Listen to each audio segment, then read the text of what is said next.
और आगे चल के यही होता है कि सीकेडी फिर एकेआई जो है सीकेडी में कन्वर्ट हो जाता है और किडनी खराब हो जाती है और आजीवन को डायलिसिस पे रहना है। किडनी ने काम करना बंद कर दिया जिसमें आपको आजीवन डायलिसिस पे रहना पड़ता है, अन्यथा आपका ट्रांसप्लांट किया जाता है यानी गोला जो चेंज किया जाता है। आपने डाइट का जो है सुधार नहीं किया, अपने हैबिट में बदलाव नहीं किया, तो इस वजह से जो है उसके स्टेजेस बढ़ने लग गए। एक तरह से जो हमारा किडनी ने काम किया, जो जीएफआर है ग्लोमेरुलर फिल्ट्रेशन रेट 1 मिनट में 120 ml होता है, वो बीपी से संबंधित है। किसी ने जहर खा लिया है और उसका सही समय पे इलाज नहीं मिला, उस अवस्था में भी डायलिसिस की जरूरत पड़ती है। अभी हमारी मौजूदगी गोपालगंज में है और गोपालगंज के हम kidney care clinic and dialysis centre में हैं और इसके स्टाफ डॉक्टर हमारे साथ मौजूद हैं।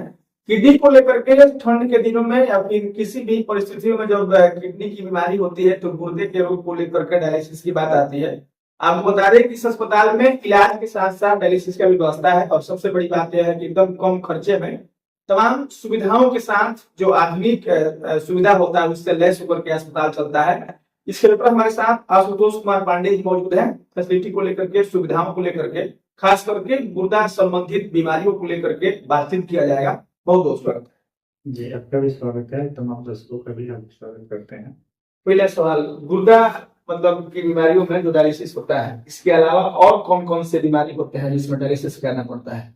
देखिए, गुर्दा और डायलिसिस का पहले अंतर समझ लीजिए। गुर्दा क्या है? हमारे ब्लड को साफ करने का एक अंग है जो हमारे शरीर में 24 घंटे 7 दिन काम करता है। इसका काम है कि जो भी हमारे शरीर में गंदी जनरेट हो रहा है, लाइक मेडिकल टर्म हम लोग कहते हैं टॉक्सिन बन रहा है, जैसे यूरिया क्रेटिनिन, तो उस चीज को जो है फिल्ट्रेशन के माध्यम से गुर्दा साफ करता है और यूरिन के माध्यम से बाहर कर देता है। किसी कारणवश गुर्दा काम करना बंद कर दिया, जैसे आपने बोला कि गुर्दा खराबी के कारण अलावा, तो गुर्दा खराबी के अलावा जो है किसी का एक्सीडेंट हो गया, उस समय उसका ब्लीडिंग हो जाता है और चोट की वजह से जो है उसको संक्रमण हुआ, इस अवस्था में भी उस समय के लिए गुर्दा काम करना बंद कर देता है।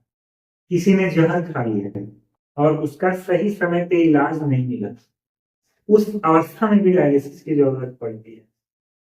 अभी क्या चलन चल रहा है कि लोग जो है जब से गूगल का समय आया, लोग अपने हिसाब से दवाओं का सेवन शुरू कर दिए हैं, तो मेडिसिन का अधिक यूज जो है वो भी किडनी टॉक्सिन बनाता है।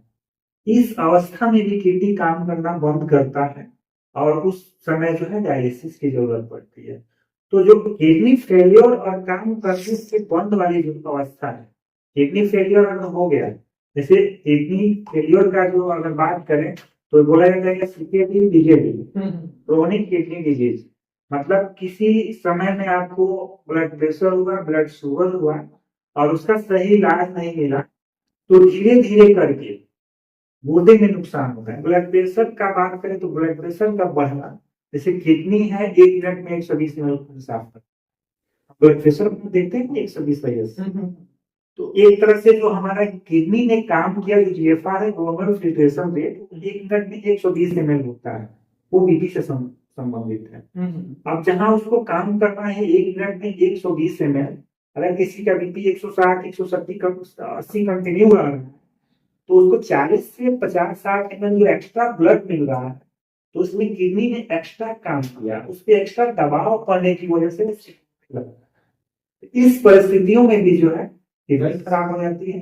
और जो है अब जब किडनी खराब होती है उसका इलाज चलना शुरू होता है। अभी आपने जैसे आपको ये समस्या हुई, आपको कुछ शिकायत हुई, आप डॉक्टर के पास गए, तो क्रेटिनिन जो है जांच में हम लोग देखते हैं बढ़ने लगता है।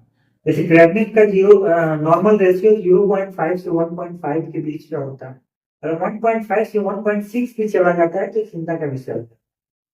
और उस समय भी अगर आपको सही इलाज नहीं मिलता, तो 1.5 से 1.6 हो गया और कुछ दिनों तक कुछ चला है, तो आपको एक सीकेडी का थप्पा लग जाता है, क्रोनिक किडनी डिजीज आपको हो गया।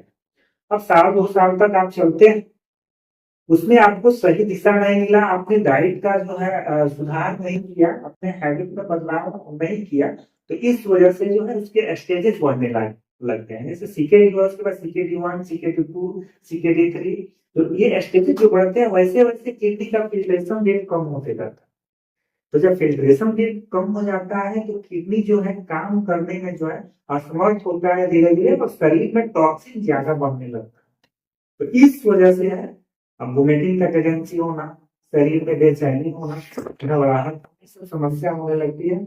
उससे भी आगे होता है तो अब यूरिन की मात्रा कम हो गई तो शरीर में सूजन बढ़ने लगता है। कुल हाँ, कुल मिलाकर के अगर जो गुर्दा और किडनी काम नहीं करता है तो वही काम आप किससे करते हैं? जो डायलिसिस में किया जाता है। तो ये हुआ सीकेडी और पीकेडी वाला, मतलब क्रोनिक किडनी डिजीज और पॉलीसिस्टिक किडनी डिजीज। तो क्रोनिक किडनी डिजीज धीरे धीरे करके खराब हुआ। पॉलीसिस्टिक किडनी जो होता है तो बोला जाता है कॉन्टिन्यूअस किडनी की बीमारी, किसी को किडनी की बीमारी है और उस दौरान उसका कोई बच्चा हो रहा है तो 90% चांस होता है कि उस बच्चे को भी वो बीमारी होगी। उसमें क्या होता है, गुर्दे के ऊपर एक बैलून जैसा स्ट्रक्चर बनना जाता है। अल्ट्रासाउंड किया तो बोलते हैं डॉक्टर कि उसमें सिस्ट बना हुआ है। तो ये सिस्टिक किडनी डिजीज जो है पीकेडी की श्रेणी में है। तो ये जो दोनों है सीकेडी और पीकेडी, इसमें अगर आप असावधानी करते हैं और किडनी ने काम करना बंद कर दिया तो इसमें आपको आजीवन डायलिसिस पे रहना पड़ता है, अन्यथा आपका ट्रांसप्लांट किया जाता है, यानी गुर्दा को चेंज किया जाता है। लेकिन इसके पहले आपने जो बताया कि कौन कौन सी अवस्थाओं में करना होता है, तो जैसे एपीआई की श्रेणी में उस सब अवस्थाएं आती है जिसमें हमने बोला कि जहर खा लिया, एक्सीडेंट हो गया, किसी को गोली लग गया, पॉइजनिंग का केस है, दवाओं का अधिक सेवन है। तो इसमें क्या है कि कुछ समय तक किडनी काम करना बंद किया, टॉक्सिन जनरेट होना शुरू हो गया, और उसमें फर्दर जो है डायलिसिस दिया जाता है तो वो 60 दिन का गोल्डन पीरियड होता है। 7 दिनों के अंदर वो रिकवर होने का 99% चांस है, वो रिकवर कर जाता है, यानी कि वो डायलिसिस से फिर बाहर आ जाता है। तो एक ही आई जो केस है, इसमें अगर किसी को समस्या आती है और सडनली हम लोग बैकअप देते हैं तो उसका डायलिसिस बंद हो जाता है, वो अच्छा जीवन जीने लगता है। लेकिन इसी को अगर 7 दिन से ज्यादा निकल जाता है, जैसे गांव में या देहात में भ्रांति है कि अगर किसी को बताया जाए कि डायलिसिस करना है तो लोग घबरा जाते हैं, डायलिसिस करके अभी मैं पूरा जीवन हमारा हमसे डिपेंड। तो ये जो है ना, ये चीजें उन लोगों को और गंभीरता की तरफ लेके जाती है, और आगे चल के यही होता है कि सीकेडी फिर एकेआई जो सीकेडी में कन्वर्ट हो जाता है और किडनी खराब हो जाती है और आजीवन को डायलिसिस पे रहना पड़ता है। मतलब ऐसा होता है कि जिस बीमारी में आप यहाँ डायलिसिस में आए हैं, 1, 2, 4 डायलिसिस वाले आप मतलब इससे वंचित भी रह सकते हैं। हाँ, एकेआई के केस में एक्यूट किडनी इंजरी वाला केस जो होता है उसमें अगर आप सही समय पे पहुंचते हैं तो उसमें आपको बैकअप दिया गया, आप सही भी हो जाते हैं। जी, आपके पास मतलब इस तरह का मतलब कितना बेड है?